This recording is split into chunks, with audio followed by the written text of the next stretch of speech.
Not You waiting guys better say today. yes, or I'm gonna unfriend you. Say yes. I want to No, see kidding. hearts and clapping. Lots and of hearts. Love and more love. Yes. Yes, yes, yes. I'll be the voice behind over here. Yes. But you guys will be able to see this on my Facebook. So you have to go to Angela Rockwood on Facebook, and I'm going to share the whole video over there. All right? Woohoo! Yes. Yay. Okay, so you can see that one. So that's Yeah. Instagram. This is Okay. your camera that you Okay. want to look into. Yes, right there. Okay. That's the camera. Okay. Okay. And the mic's okay right here, right? You're good for It's all water? good? Yeah, I'm You're good. good. Okay. Yeah. Thank you. And you got lipstick? You Yeah. look beautiful. Are All you right. a mommy? Bring your mic Are you a in. mommy? I am a You mom. are a mommy? Can't you tell? How I many know. kids do you have? Just one. Oh, really? A girl or a boy? A boy. A boy? Oh, what's He's his like name? Cody. Oh, really? What's his? How old is he? He's actually 25. Really? Wow. He's like 6'2" and then something and. Oh like, my gosh, she's like describing my ex-boyfriend. Maybe I'm just kidding. It is. After, on Push Girls, after I separated from my ex, I dated a Cody who was 25 and he's 6. Oh my lord. He's like 6'2", 6'4". He You was do tall. I was like the younger guys. I No, I love no. it. I knew he was. That, no, that was the first one. Stand See by. that? That's First, the yeah, first one. that's Usually how- the guys have to be like my age or older. And then I was like, That's how it Welcome happens. to the TLC Unleashed That's Show how it Hollywood happens. Vibes Sports Hi, and guys. Life with Thanks your for host, tuning in. Traci Lynn. This show is brought to you by Quest Nutrition. Cheat, clean, and make healthy eating fun with Quest Nutrition products. Good evening and welcome to the TLC Unleashed Show, Hollywood Vibes, Sports and Life with your host, Traci Lynn. We are here tonight and what a special night. I'm so excited to announce to have here in the studio live with me, the sensational Angela Rockwood. Thank you for coming oh my in. gosh, thank you for having me. Hi. Yay, everybody. Thank you I've been so much. waiting for this. It was hard for us to connect and get Angela and I together, but this was. it's all about timing in life. So today is the perfect time for you to be here. I'm excited for you to share your story, and you were so, I get the goosebumps every time I think about it. You were so inspiring because, you know, I couldn't help but think all day long, you know, and yesterday and the day before, you know, some days we have bad days and we just, you know, get in a funk and get in a rut. And yes, I do have those bad days. And it's just like thinking about other people that have it worse off than me. And that's really where I put things in perspective. And you know, I look at you and you're just a shining light of sunshine, and you just have such a great attitude. Thank you. And successful. Thank you. So let's... I'm going to keep you. I'm going to shrink you and keep you, Tracy. Every day she's I mean, going to like- say all these things to me. all day she'll be like, honey, I shrunk the kids, and carry me Right. around like a little Does the mascot. sound okay? Am I too close to the mic? It's okay. You are Okay. absolutely perfect. And Lee's going to also make sure that the Facebook Live is going in public. So let's talk a little bit about life. Yes. So let's go back into life, how it was for you, just growing up as a kid, and Oh, wow. let's go back a little bit. I you know, love we'll that dive you're into doing it. this. Okay. Yeah. So I traveled the world because my father was in the military. Okay. So I was born in Clovis, New Mexico, but I didn't grow up in the United States. I basically was in the Philippines for 8 years, Guam for 2, Madrid, Spain for 4.5. I came back to the United States when I was 15, Okay. and my father retired in Tampa, Florida. So get ready. So I left home at 17. I was this gypsy queen, and I started modeling. I went to Hawaii, then New York, then Hawaii, then Jacksonville, Florida, Dallas, Texas, San Francisco, San Jose, and then here.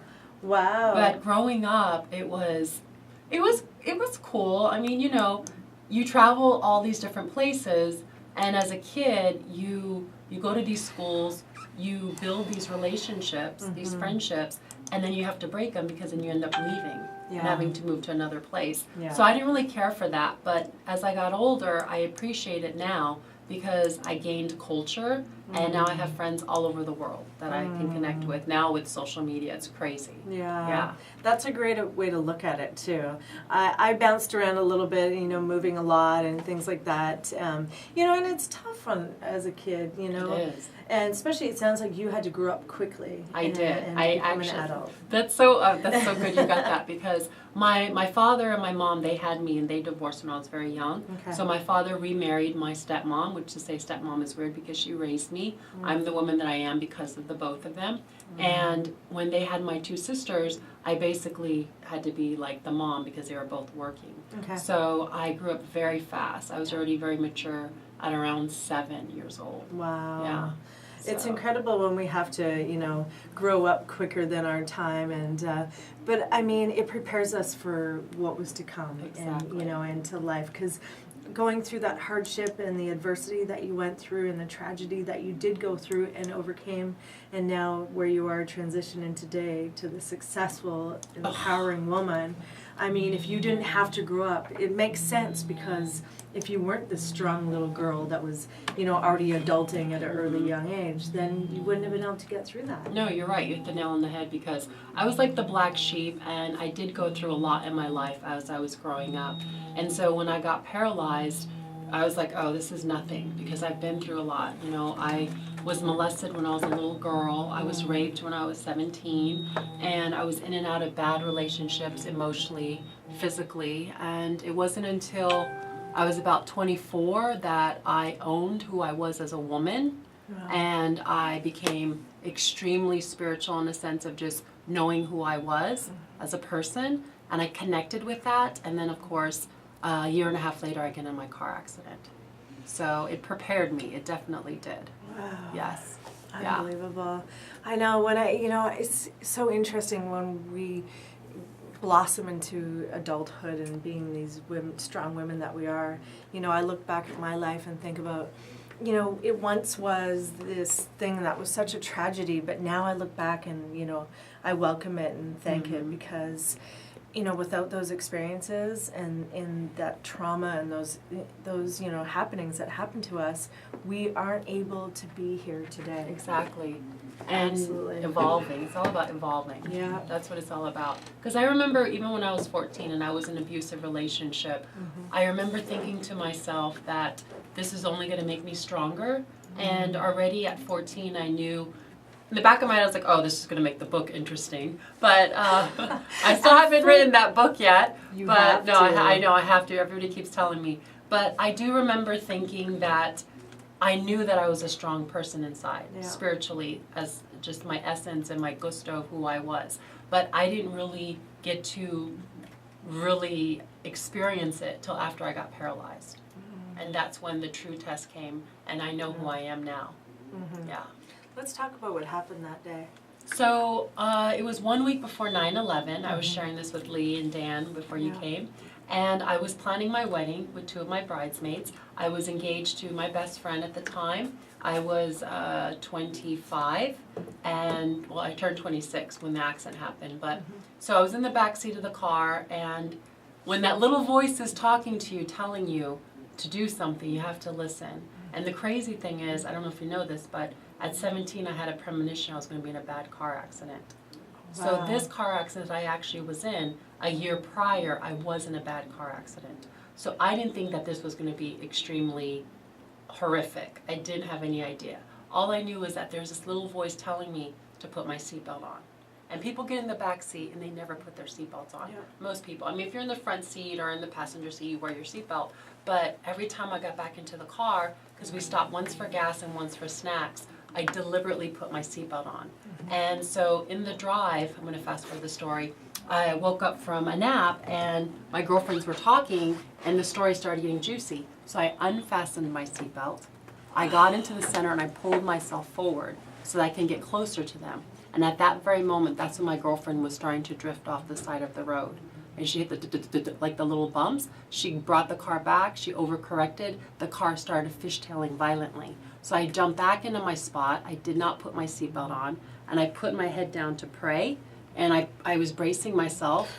Because, you think you're Superwoman, like you're going to hold yourself still. And it happened so fast. Everything I'm telling you, within a second, it just happened. So when the car spun around, it hit the back of the mountain. That's what pushed me forward. The top of my head hit the back of the seat, and it compressed, and it shattered my C4, C5 vertebrae and severed the cord. And then the car proceeded to flip 4 or 5 times, and I was catapulted out of the little triangle window. And I flew like this angelic goddess that I am in the sky, and flew like about 35 feet, landed on the left side of my head, and basically bled to death, saw the white light, came back. When I woke up in that hospital, Traci, I remember like opening my eyes, and I looked up at the ceiling, and it was like deja vu. I felt like I'd been there before. And the first thought that came to me was like, oh my gosh, I'm alive. And then I started hearing this voice talking to me again, and I got a flash of this whole entire vision. My father, who's from Tampa, Florida, I said, Daddy, you need to go to Barnes & Noble, get a journal. He sat by my bedside, and he wrote word for word my vision, and I can tell you I'm living it till this day. Wow. So yeah. So as of being depressed or anything like that, I didn't go down that road, thankfully. And at that split moment, I knew, because I know myself and I know my past of how I was as a person, because I'm such an overachiever and a perfectionist, that I knew I could not go down that negative path. I knew I had to pick the positive path, focus on my vision, and I did that. I picked up my life and I never looked back. So how was it to spin yourself into this state and go, I'm not going to go down that path of depression? What was the self-talk? Oh my gosh. And what were the things that propelled you to live into that positive being? I think what it is, what I can think of is because I knew myself already, in a sense of, I know what I went through just growing up with my childhood, and then all the stuff that I'd gone through, and just how I would beat myself up inside because I didn't hit those specific goals that I would want to attain for myself. And it was just always going down this vicious spiral, this downward spiral every time. I was like my worst enemy, and I would go to these dark places, and I'd have to pull myself back out of them and then be this light again. And so because I know that dark side, I'm scared of that person. And I know that if I went there, that nobody would be able to bring me back. And I think because of the fact I had the premonition at 17, and because I woke up alive, and because I had that vision, there was just this feeling that came over me that it was for a reason. I knew that this was my mission, and I'm alive for a reason, and I'm just going to go with that. I don't know if you saw the movie Sixth Sense with Bruce Willis. Incredible. So that was me when I was a little girl. Wow. Yeah, so not that I speak to dead people, but I'm very in tuned, and when it comes to spirituality and angels and guides and things like that, that's how I live my life, how I live it today. I knew that's why we were connected. Yeah. I definitely. That is the extreme definition of self-awareness. I mean, just to listen to you speak of that and be through the whole experience. Let's talk a little bit about when the doctors came in and explained to you what life was going to be like for you. So that was the thing. When that voice spoke to me, I remember clearly it saying, don't listen to what the doctors say. This is only going to be temporary. It's not permanent. Wow. And I was telling Lee and Dan here before you arrived that, because they were asking, but you're a quadriplegic, but you're moving. And I said, yes, but if you look at my hands, I don't have my dextrate in my hands. Okay. If I lift up my arm, it's going to flop. I don't have triceps. So realistically, if you lay me down on the bed, I can't sit up or roll over. Okay. So I am a quadriplegic. Okay. If I lean forward, I'll fall out of this wheelchair. Okay. And you have to help pick me and put me back in the chair. I got you. Okay? So, I got so you. when the doctors came to me, I remember they were poking at me with these needles and swabbing me with Q-tips. I didn't feel anything, nothing, from the neck down. And before my accident, I was a martial artist. I was a runner. I was an athlete. I was an adrenaline junkie. I raced motorcycles. Like, I was a freak when it came to just being active. So here it was, now I was in this body, and I was telling Dan and Lee that I was on morphine, and I'm watching 9/11 happening, and I'm paralyzed from the neck down. I can't feel anything. I thought I died and went to purgatory. I was like, what is going on?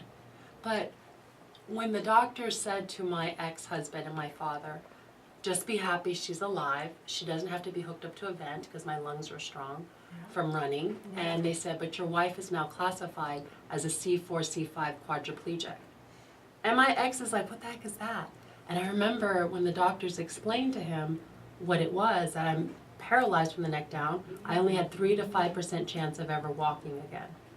He was sitting in the corner just completely devastated. And I don't blame him because we just got engaged, we bought a new house, we were going to start our whole life. And I remember looking at him and I said, you better watch out, because you need to wash off that sadness, because I'm not going to spend the rest of my life like this. I'm going to move again, one way or the other. And I remember I would sit there and stare at my finger, like trying to get it to move. Entertainment Tonight came in and they did a segment on me. But to fast forward that story, what happened was, why I am kind of moving now today is because I left the country 3 years after my accident, and I went to Portugal and I had a stem cell surgery. Yes. So I didn't use cells from aborted fetus. I used my own cells. Okay. And I was the 3rd American to have it done, and the 11th patient to the doctor. Wow. Yes. So that helped a lot. Okay, so your own stem cells. My own stem cells. And a lot, it's interesting because I'm fascinated. I'm a bit of a nerd when it comes No, I to love science. it. I love so it. Stem cells fascinate me, and a lot of people don't really know about stem cells. And so let's talk a little bit about that. Okay. So how you used your own stem cells, and it was a therapy treatment, so it was an ongoing No, process? it was an actual surgery. I was Okay. under for 6.5 hours. Wow. So what a lot of people don't know is when they think stem cells, because Bush was running the country at that time, and they didn't allow cells in the country. Yeah. And yes, I voted for Obama. I said maybe I'll walk again, but the country might go down. Who knows? Whatever. I'm not saying Obama was a good president, but bottom line, Bush was running the country. I left, and the doctor, what they did was, the easiest way I can explain it is, there's a peripheral area between the nasal and the brain, and there's these cells, and they are combined with like Schwann cells or factory cells. I basically say, okay, they're neutral cells, Yeah. and we have them there. And let's say you break your arm or you get a sore, your brain can tell those cells to go to the specific area Yeah. and heal itself.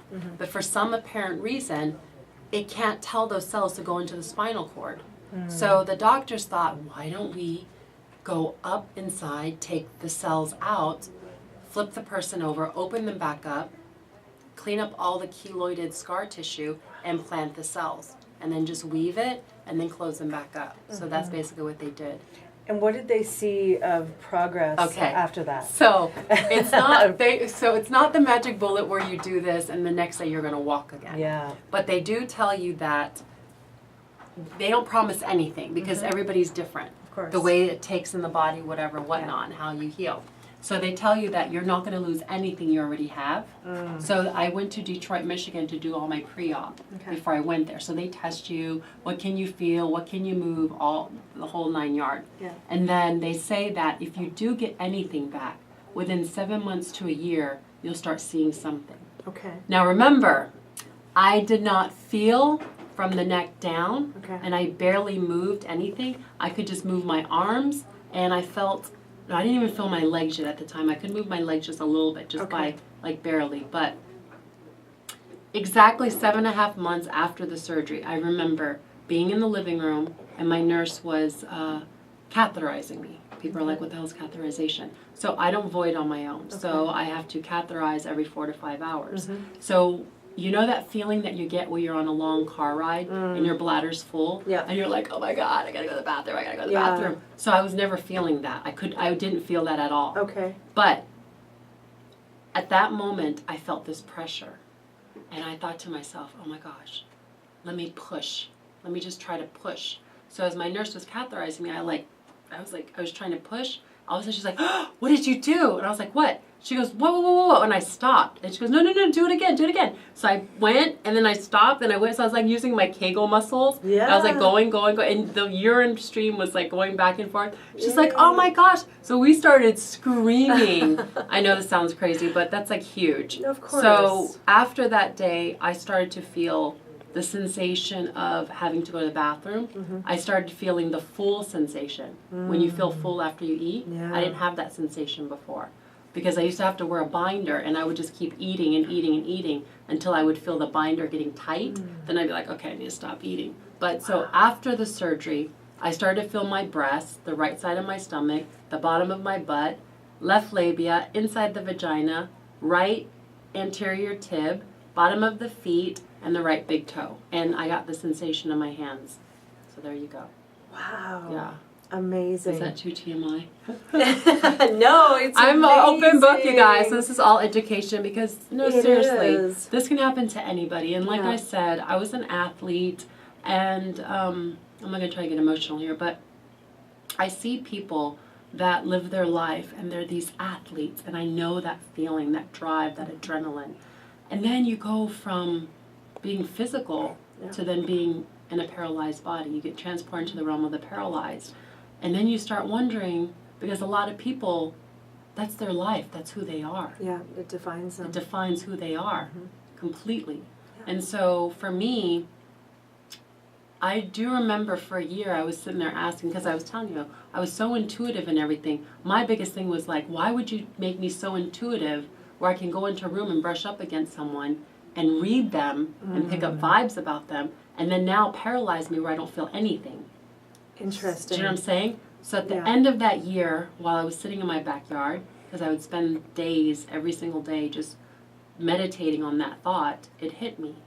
And my spirits, my guides, my angels, whatever you want to label them as, your inner voice, whatever, inside it finally hit me. The spirit just said, this is for you to sit still, to focus. Because everything that you have, that energy, it's still there. So now instead of running around doing 4 to 5 things at once, you're now able to just harness the energy from within. That makes me emotional thinking, So- because, you know, it's interesting. So, you know, the first thing that I thought when you said that, you know, when you were asking that question to your spirit guides and your angels and, you know, maybe the God of your understanding or what it may be for other people. Yeah, whatever you label it as. And, you know, the thing is that it's sharpening our skills in a different way. It's heightening us to a new level and a deeper level. So not only the being clairvoyant and being intuitive and things like this, you're now having heightened senses. Yes. So I can't even imagine, because the thing for me is I've been active my whole life. I've been an athlete. I'm hyper. I'm like always on the go, and people ask me like, how do you do it? I don't know. I'm driven by passion and life, and I love going all the time. And so what happens for me is when I'm going too hard in life, my higher power slows me down. If I end up with pneumonia, Yes, I end up with breaking, getting sick, breaking a foot or something like to that magnitude, because that's what It takes slows you down. somebody like us. You, yes. Like us to slow us and stop us. And you ever think of it, like I always tell people, because I already know when I'm going to get sick, because I've burned the candle at both ends, I'm doing too much. And We're like preaching we're the same close, right? language. Yeah, you're like speaking the and I was same like, language. the sore throat comes, and I was like, okay, slow down, that's my indicator. Yeah. And you have to listen to your body. And Yes. even if you aren't as intuitive as yourself or other people, really listen to your body. And when you're almost, you know, like being like maybe trapped in this, like that's kind of how it sounded. Now you have to live by your mind. Now, I mean, to control the mind is absolute discipline. It is. Absolutely. It's like Professor X on a whole other level. Telling you. Yeah. Because I don't know, you know, like a discipline, you know, it's funny because being martial artists and being an athlete and things like that, you've already fine-tuned a lot of things, and you perform this discipline to such a level. So how can you share with us how you really sharpened the mind like that? Because, I mean, I'm not going to lie to you. I can't imagine myself going from that phase of my life as a martial artist and athlete, all that, and being like into this different body form. But you can, Traci, you can. Yeah. I know you can. Looking at you, I know you can, because the dealio is this. Our spirit is one thing, okay? And you being this unstoppable woman that you are and just going, that's how I was before. Yeah. Even though your body is still, Yeah. your energy is still the same. Yeah. You're either going to go one way or you're going to go the other way. So the thing is, because I knew that we only have a certain amount of energy, essence within us, so we have to make a choice what we're going to do with that energy. Am I going to spend all my time harping and sweating the small stuff and beating myself up? And because that's what I did before. Yeah. You know, you're in the gym working out, you're running. Like I was going to the gym twice a day, 6 days a week, and this is not perfect. Oh, I still need to work out this, and oh my gosh, and you're looking in the mirror and you're still beating yourself up. Yeah. And when I look at those photos and I look back, I was like, my body wasn't that bad. I was like maybe a 7.5 and 8. But now here it is, I'm paralyzed. My whole body's atrophied. I have a little quad belly. You know, I suffer from no acetol now. But the bottom line that I could share with you is that I say that unbeknownst to people in the whole entire world, they have a disability and they don't even know it. It's called fear.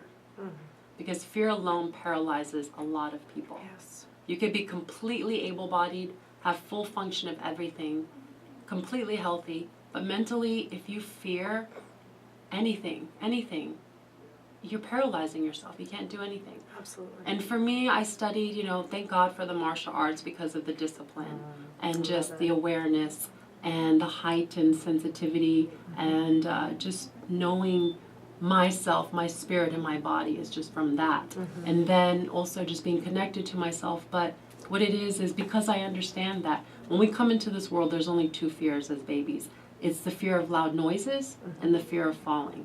So everything that we've learned along the journey with fear, we've all put that into our brains. That's right. And so for me, because I don't want to waste any more time, because my time is precious now, and even though I spend a lot of time waiting for my nurses and people to help me, like you, when you get sick, that's the universe telling you, Traci, you need to slow down and rest.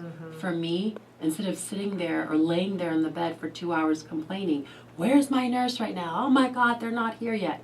I just go in within myself, or I'm on my social media, or I meditate. I take that moment to do positive things instead of harping about the negative and wasting that energy. Because I'd rather save my energy for the positive. And don't get me wrong, there are the bad days. I have a lot of bad days every day. And, you know, if there's not a lot of sleep and the patient starts running out, you're going to snap. But, you know, you take that moment, you check in with yourself, you take a breather, and then you just go back and you just pick yourself up and move forward again. So it happens, I love it. And talking about what you said about being in fear and people being paralyzed in fear every day. I see it. You know, in the biggest thing, public speaking. I'll give an example. As a motivational speaker, you know, it was funny. I never thought I'd ever get up in front of people. I was terrified about people suffering from eating disorders, addictions, and mental health issues, depression, anxiety, all these things from my childhood. And body dysmorphia was a big thing for me. So I can relate. So, and I love to share this story with people because, you know, people will look at you and go, oh my gosh, you know, you're perfect or you look good or and we're beating ourselves up in the gym and doing things. I don't do that anymore. I actually work out maybe twice a day sometimes because I want to. And I'm passionate about it. It feels good and it fills me up. And that's, you know, my drug. That's my drug of choice. Endorphins, Yeah, absolutely. So it's funny. I like to share this with you guys because the fear of rejection. That's the other biggest thing. That's one of the biggest things. Biggest things. And so I was speaking to a group of women on Saturday. I got up in the morning and I was fired up. I was excited. You know, when I was practicing discipline in all your affairs. So I knew that I needed to be at home. I wanted to go to my sensei's birthday party. I couldn't go because I knew I'd be tired and I knew I needed to be on for these women. Because it was my purpose to serve them and share and carry my message. So I got up and I started to get dressed. And I was just about to put on my jeans, and my jeans are tight, and I was like putting on a shirt, and my shirt's tight, and I looked in the mirror, and I went, what if nobody else is dressed like this? What if this is too much it's kind of a day thing, and then and then my mind started to go, and then I thought, what if they reject me because I'm dressed too sexy, or I'm dressed too this, or I show off my muscles, or this or that, and it's interesting, and I went, no. This is you, and you're going to wear this. I love it. And I looked in the mirror, and I smiled, and I was all sassy, and I was like, that's it. So I walked in, and it was funny. So I opened the door. The women are all there, and you know, for a minute, I got a little nervous because it's adrenaline nervous because I'm passionate, and I know I'm going to change some lives today. So I walk in, and every other woman is wearing their Lululemons or whatever, or workout wear. They look comfy, and they all looked fabulous. They looked great. I was the only one that was dressed the way I was, and I went, you know what? What I've learned in life is dress for success. Suit up and show up for success. I was a speaker. They were not speaking. So they could be comfortable. They could be relaxed. And you know what? I just learned that in the face of fear, you know, stand and face it and go, you know what? No, I'm not accepting that. That's okay, because this is me and I'm going to be who I am. It's true. And a lot of us, you know, are fearful of living outside the box, living a life that we deserve. And, you know, it's like being stuck. And you are choosing not to be stuck. You are not letting this hold you back. You're a successful actress. Push Girls, come on, let's talk about that. Oh my gosh. Okay, so Push Girls. So, like I said to you earlier, that the vision, right? And just like what you're saying, the women empowerment, it's huge. It's a big thing. It's important right now, what's going on in our world. And I was in this position, and I spent 3 years, just 3 years, on this path. And the thing with me is a lot of individuals come up to me and they open up. And I was able to witness all these different people from all walks of life just going through some catastrophic event, whether it's getting paralyzed or going through a divorce or losing a breast to breast cancer or dealing with AIDS, whatever. But the one thing that I noticed with some of these women is that they would lose something inside. And it crushed me. And it broke my heart, actually. And I thought, no, I got to do something. So I reunited with my girlfriend, Ati, who's on the show with me. I met her in the hospital. And we had reunited 3 years after we had met. And when I saw her, I said, we need to create a group of women warriors. Because a lot of people think that we were caste, but we weren't. So I met Ati again, and we started Charlie's Angels. And I met Mia. And then I was like, I need a blonde, like all-American girl, whatever.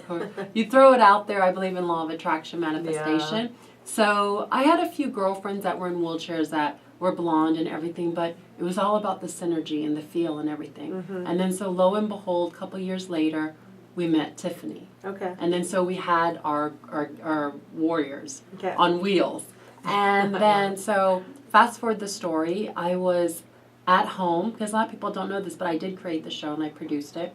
I was at home with one of my best friends. We were cleaning out my closet, and she's like, Ange, you're doing all these things, like you work for the Reedy Foundation and you da-da-da-da-da-da. She's like, you need to have like your own reality show or something. I don't even watch TV, okay? I don't have time, and just, there's a lot of stuff on there that I just, you know, I don't have time. So I'm like, what, a reality show, what? So fast forward, she goes into the closet, she's cleaning my closet out. She pulls up all these cards, these business cards, plops it on my lap, and I'm like, what is this? She's like, go through it, and whatever you don't want, throw it away, whatever. I was like, okay. So I picked up this card, and it said American Gladiators. Now, I know Mike O'Hearn. We know Mike O'Hearn. Hi, Mike! And so Mike never gave me his card, but then when I looked at it, it said David Hurwitz, executive producer of American Gladiator and Fear Factor. Now, rewind, I met this gentleman a year prior. So I'm going to fast forward the story. So I was at American Gladiators tryout at the Gold's Gym on Venice with a friend. And I met him there. There's a whole other story. I'm not going to get into it, but I received his card. So fast forward, back in the room, I'm looking at the card, and I'm like, oh, never talked to him, never said hi, no message, nothing that whole year. I took the card, I put it aside, and I said, I'm going to drop him a line, whatever, just say hi. Not thinking anything, nothing, okay? I swear to you, Traci, the very next day, I receive a message on my Facebook from him.